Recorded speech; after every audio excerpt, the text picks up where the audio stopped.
Well, good morning. My name is Neal Walsh, and welcome to today's presentation. I want to introduce Mike Lorion. Mike's going to be talking a little bit about the issue of air duct tightness and some solutions that we've implemented in the field. And I think Mike's really got the meat of the presentation because he's going to talk about what it's actually like to go out and do some of this fixing of stuff that we're going to be talking about in the field. So he has real-world experiences, local experiences. So he's the one that can really kind of tell you about how this stuff works and if it works and when it works and why it works. I'm going to start off and talk about ASHRAE 90.1 and the International Energy Code, the International Green Commissioning Code, the International Green Code.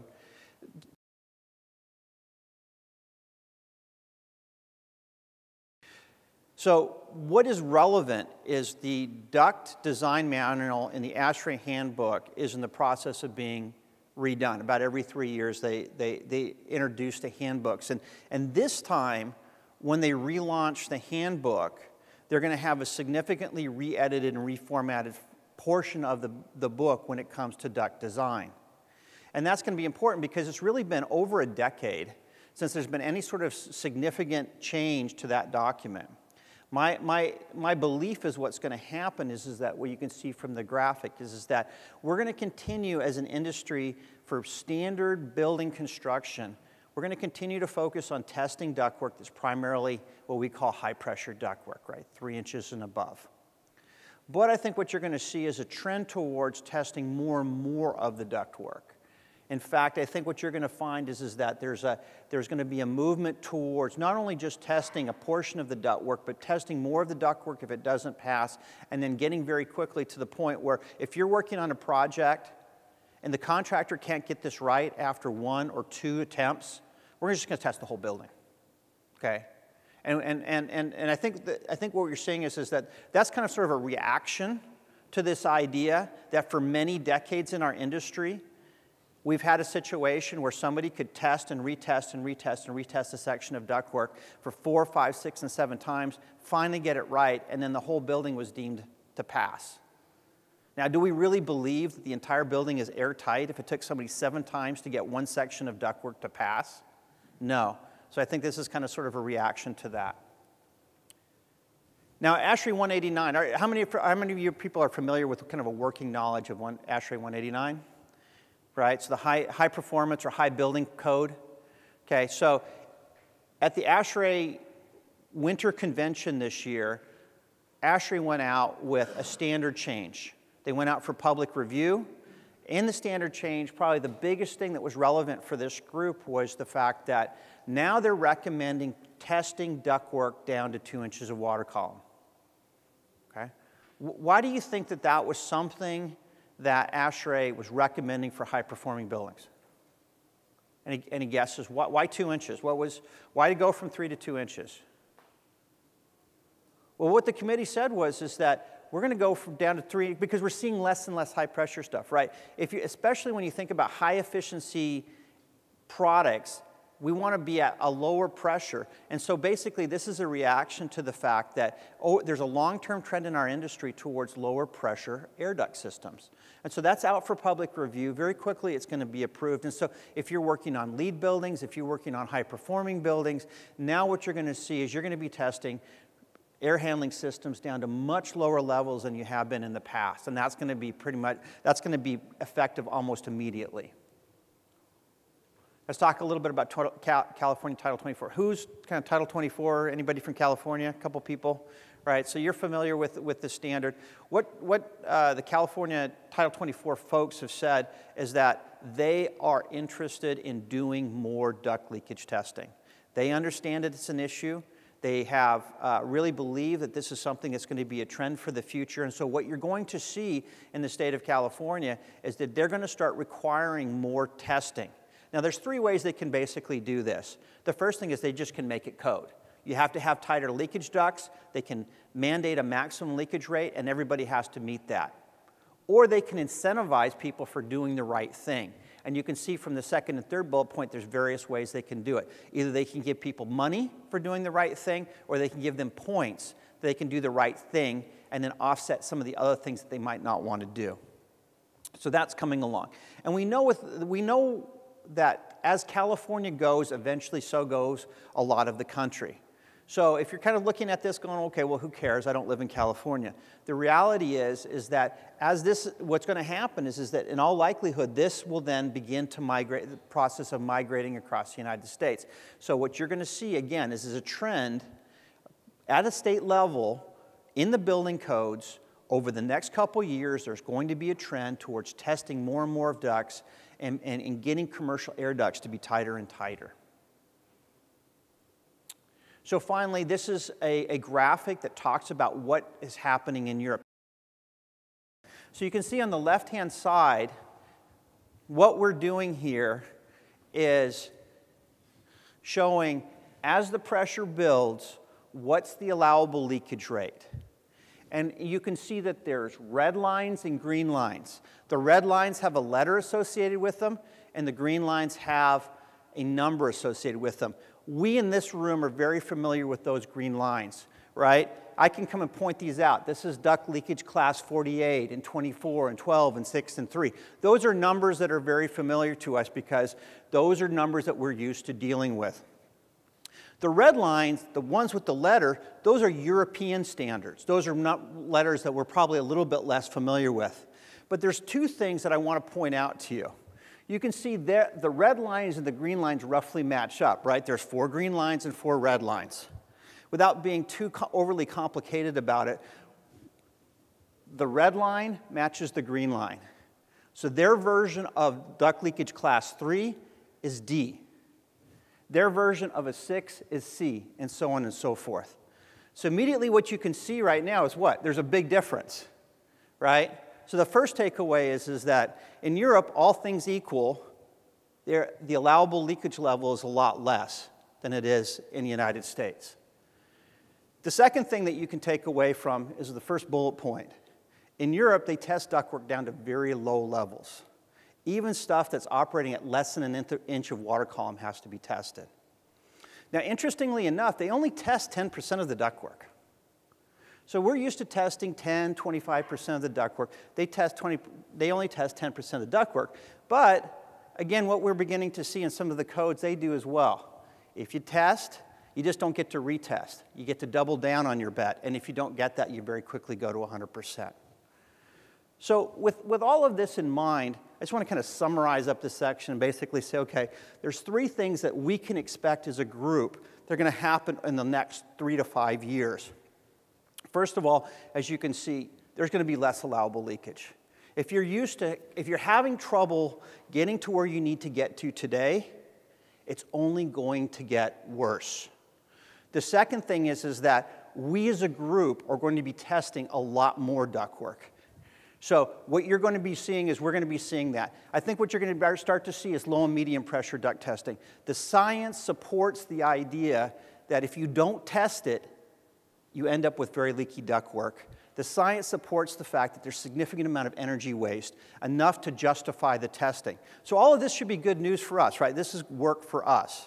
And I think the final thing that you're going to see about duct testing is that we're going to have these escalating penalty situations where just because you're not going to be able to retest and retest and retest all the time, you're going to have, very quickly, you're going to be testing probably upwards of 100% of the ductwork if you can't get it right the first time.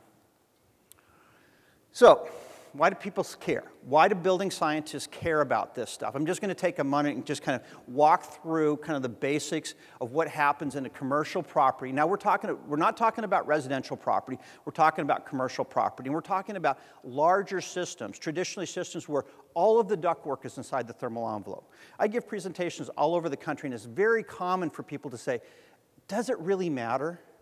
All of the ductwork is inside the thermal envelope of the building. Who cares if it leaks? What is the big deal? And so I'm just going to take a second and say this. I'm going to explain very quickly why it's so important for us. So here's my package unit or my air handler. You can see my plenum section here in the mauve, and you can see the supply duct and the return duct. And if you have air duct leakage, we know what happens. It creates short cycling. That short cycling creates 3 energy impacts in the building. 3 bad things happen in a building. The first thing is that the primary fan has to run longer.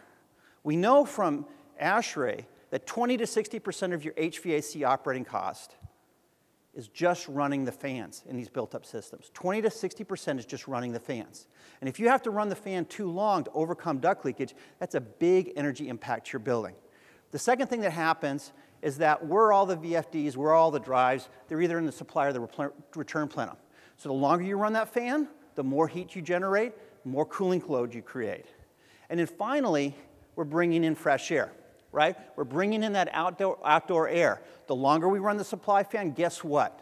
Now we're bringing in a bunch of air that's got to be heated and cooled. So that's a waste of money. One easy way to think about it is, why would you bother heating and cooling the air that's going to be lost to the ceiling plenums and the return duct cavities around your building? That's a complete waste of money. And then finally, as professionals, we know if you've got duct leakage, it's not uniform, right? I've never met the duct system where there's an equal amount of duct leakage throughout the system. So what happens is if we get duct leakage, we get pressurization problems, we get IEQ problems, and we're all very familiar with the fact that these pressurization and IEQ problems create a tremendous amount of waste in the building. Does that make sense? Good? Bad? Yeah? Bored? Anybody want to go play golf? I saw a couple of heads that went up and down on that one. So here's some interesting graphics that kind of support this and some things that might surprise you. This one surprised me. This was done in 2009. It was one of the landmark studies that was published at the time about building recommissioning. It was done by the U.S. Department of Energy at Lawrence Berkeley National Laboratory. What the author of the study sought out to do was to go back and look at everything you could possibly do in a building and figure out, if everybody did it, how much money would save. Now, the interesting thing, and the reason why I'm presenting it today, is the number one thing that you could do in a building, reduce duct leakage. And you know what? It was really interesting to me because as a mechanical engineer, there was stuff up there that was a lot more obvious.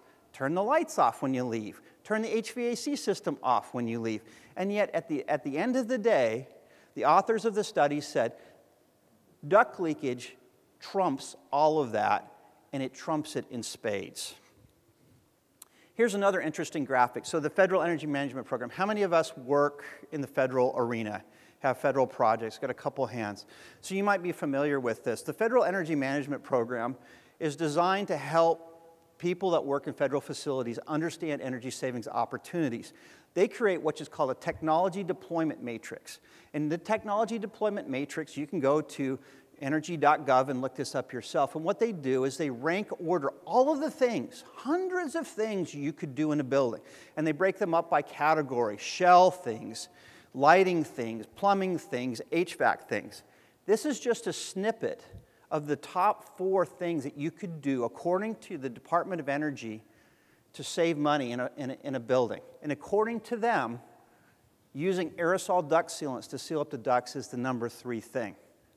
In fact, it's 5 out of 5, according to the U.S. Department of Energy, on cost effectiveness. If you looked at the whole list, hundreds and hundreds of things, the U.S. Department of Energy would say that aerosol duct sealing is number 8 out of hundreds of things you could do in a building. So again, a lot of confirmation from building scientists that this is the right thing. These are some facts that a lot of us have probably run across through the time. On average, 30%. If you're working with light commercial buildings, on average, 30% of the air is lost before it gets to the space. If you're working in a larger commercial systems, the ductwork is a little bit more, is probably commissioned a little bit better, but typically, again, 10 to 20% of the air doesn't make it into space. The last quote is actually lifted from the duct design manual. ASHRAE will tell you that 3/4 of the buildings in the United States have gross duct leakage in them, just absolutely gross duct leakage in them. So now I want to shift gears and just take a few minutes and talk about, okay, that's what the scientists say. That's what the codes say. Now let's talk about what people in the field say about duct leakage. So there was a study done by the Building Commissioning Association about 1.5 years ago now. Went out and surveyed members, folks just like yourself that have got their hands knee-deep in air ducts in a variety of different buildings all over the United States, and asked the question, what are you seeing when it comes to ductwork? The first thing is that they basically validated what ASHRAE is saying. 3/4 of the buildings we're seeing, on average, have a big problem with duct leakage. In fact, What does this say? 74% said buildings have significant duct leakage. I would hazard a guess if we just had a raise of hands in here, that was probably about at least 3/4 of us in the room would agree that at some point in time in the last year we've run into significant duct leakage issues. Interestingly, when they went out and asked the folks, okay, new or existing buildings, makes sense, right? The majority of buildings were existing. But it was surprising that it was quite a few people, almost a quarter, said that, you know what, the problem is just as big of a problem in new buildings as in existing buildings. Which is kind of surprising given all the code issues and all the enforcement issues that the industry has tried to put in place over the last decade, that we still have a lot of problems in new buildings. When asked about how big of a problem it is, you can see almost over two-thirds said it was about 15% or more. So, you know, we know what duct leakage looks like, right? It's tape that's come off, it's mastic that's not on the lateral seams, it's mastic that's not around all of the transverse joints. In some cases, it's just ducts that are just too hard to access to get in holes. I mean, I love this graphic because I think it just really, you know, it helps you understand using an infrared camera what the problem is, right? We can see the energy that's being wasted in that duct just because of the lack of sealing. So we know that leaks are hard to find and they're hard to access. And what does that mean? It means that they're expensive to fix, they're disruptive, they're time and labor intensive to get to, even if we could get to them. And so generally what we've done as an industry in the last 50 years is we've ignored it, right? Speed up the fans, just compensate for the problem. So that's where your government comes into play. 20 years ago, they realized this was a problem. At that time, they figured it was about $5 billion a year in residential energy waste. That number's grown to about $25 billion a year in residential energy waste. It's at least double that number in the commercial industry.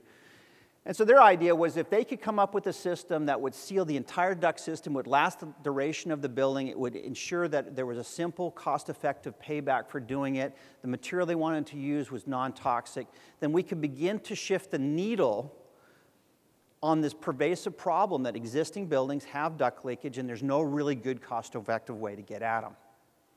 And so they came up with this idea of aerosol-based duct sealing. And we're going to take a few minutes and kind of unpack what that looks like. And Mike is going to take a moment in a second to show you some real-world examples of how they've taken this idea of an aerosol duct sealing system and deployed it in the field and what sort of results they've gotten from it. So this is kind of in a snapshot what the technology looks to do. Again, the idea is from the inside out. If you're going from the inside out, you eliminate all of the traditional issues that you have with accessibility with ducts. You use a computer. Why do you use a computer? Because now you've got the visibility. Let's see what we're doing, right? More traditional methods didn't have that. So with that, I'm going to kind of turn that over to Mike and let him take a few minutes and talk with us through some real-world examples of what he's found in the field and how he's been able to remediate those problems. Thank you, Neal. Yeah, Neal has gone over the standards and codes and demonstrated just how Aeroseal works. The big thing is that we've all been there in a building where we realize there are air leaks and we can't find them. Very often the remediation work, trying to fix the problem, is very expensive, more expensive than the installation of the ductwork. And what I want to bring to you today is two examples, one of new construction and another of remediation or repair of an existing building when a renovation was being done.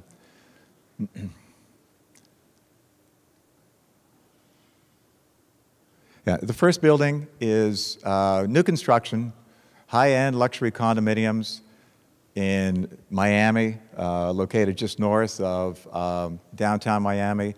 Beautiful building sitting in Biscayne Boulevard, overlooking Biscayne Bay. And we were called in at the latter phases of construction. They were already doing all the finishes in the building, electrical, plumbing, drywall had been installed, hallways, elevators, everything else, air conditioning installed on the roof of the building. And what they found is that the T&B contractor could not get sufficient pressure in the ductwork in order to do a proper T&B. So the issue was that there's 4 air shafts on the top of the building coming down through the building. Air handlers, outside air handlers, serving those, delivering air to those air shafts, 16 stories through the building, into all the common areas, common spaces of the building, the hallways, the lobbies. And so this was providing the conditioned outside air to the condominiums. The problem was locating leaks in those shafts. They knew they were losing the air. They didn't know where it was going. So Aeroseal came up with a solution. They gave us a call. I went to see the building, and I said, yes, we could do this. It'd take a few days. So we got our equipment up on our roof. Our men went down through the building and sealed up all the supply diffusers in the building, in the hallways and the common areas. What that allowed us to do is to pressurize that ductwork and determine the leakage rate.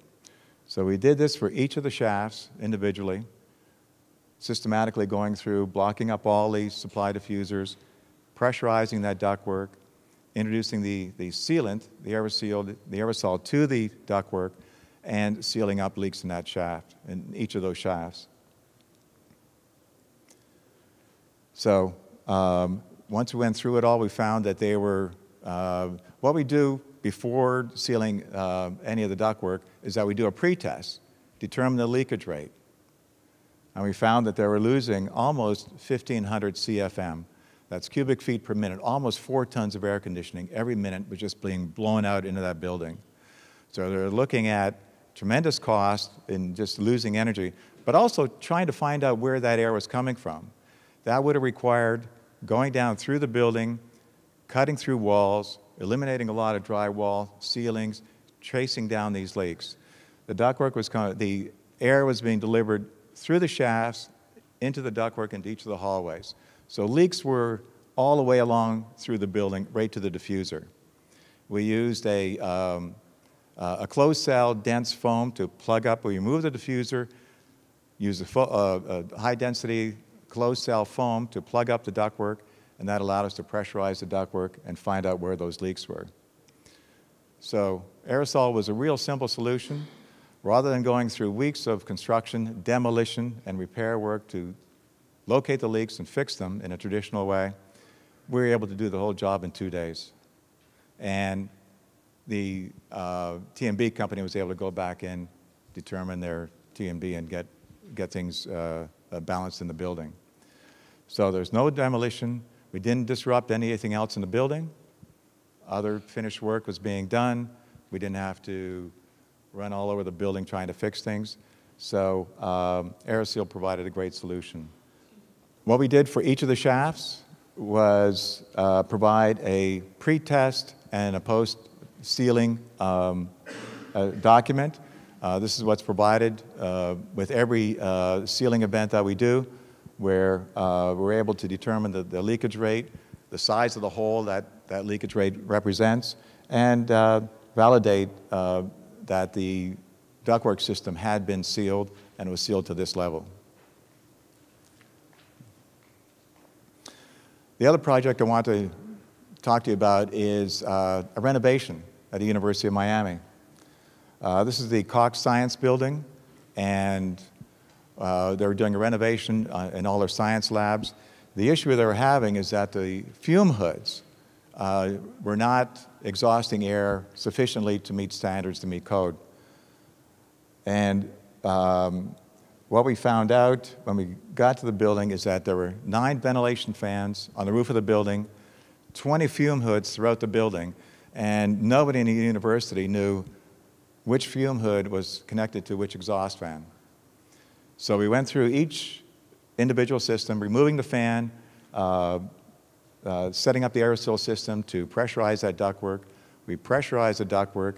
We had our men go through the building, locate where the air was coming out of the fume hood, identified it with the individual fan, plug that up, and then pressurize the ductwork, determine the leakage rate, and introduce the aerosol to seal the leaks in the ductwork. And we did this throughout the building progressively with each shaft, and we're able to seal up the building and to satisfactory where it would meet code. The issue with this building is that this picture is from the building. Those other ones are also, but this shows you just how difficult it would have been in a conventional way with mastic and tape to locate leaks and then to repair those leaks. It's all the shafts going through concrete walls, various floors of the building. Nobody knew where each of those ducts was connected, what fan was delivering air through those systems. So Aeroseal, again, was able to solve those problems quite effectively. It took us about 5 days, working in Miami on the roof of the building, going through it while this renovation is going on. And again, there's no disruption in the building. There was other work going on, and we were just up on the roof, worked in the building, and got through the entire process. So Neal is going to provide an overview of the Aeroseal system.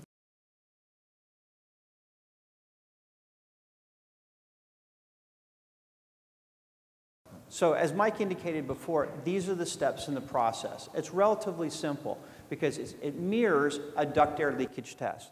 The first thing that a contractor is going to do is they're going to take the machine itself and they're going to connect it to the equipment. If they're sealing a supply duct, it would typically be downstream of the air handler, but literally it could be anywhere in the duct system. It's just easy to locate. Next, they're going to isolate the air handler so none of the air is going to go back into the air handler. Then they're going to go downstream. If it's a constant volume system, they'll go right down to the diffusers. If it's a variable volume system, they'll go down to the entrance to the VAV boxes, and they'll cap it off. Now they've created a zone where there's nowhere air to go, just like we're going to do a duct air leakage test. Then they're going to do a test. The machine is going to pressurize the ductwork. It's going to capture what the initial leakage is. Then they're going to inject the sealant. After the technician determines that the air ducts are tight to whatever standard that you want to achieve, they'll do a second test that gets your before and after. You've now got a certificate that you can give to your client that you can review to verify that the testing was done correctly, and then you've got that for the job folder. Here's what it would look like if we were inside an office building late at night and they were doing the work. You can see, as Mike indicated, there's that foam rubber block that just simply remove the grill, put the foam rubber block in. It's not particularly complicated. Foam rubber block is just kind of pushed into place. And if we were in the mechanical room, you could see the equipment set up and connected to the duct system. So that's kind of the way it would look in the field. Mike talked a lot about those certificate of completions, what his client saw. This is an example of a certificate of completion for a school in Ohio. In red, you can see the graphic tells you what the initial static pressure test was. In this case, it was roughly 3,300 CFM at 375 pascals, which is about 1.5 inches of water column. And then you can see the final was 178 CFMs of leakage at the same test pressure. On the graphic on the right-hand side, it tells you the reduction in leakage over time. It tells you that in this particular example, they were able to get all of that CFM of leakage out in about 50 minutes.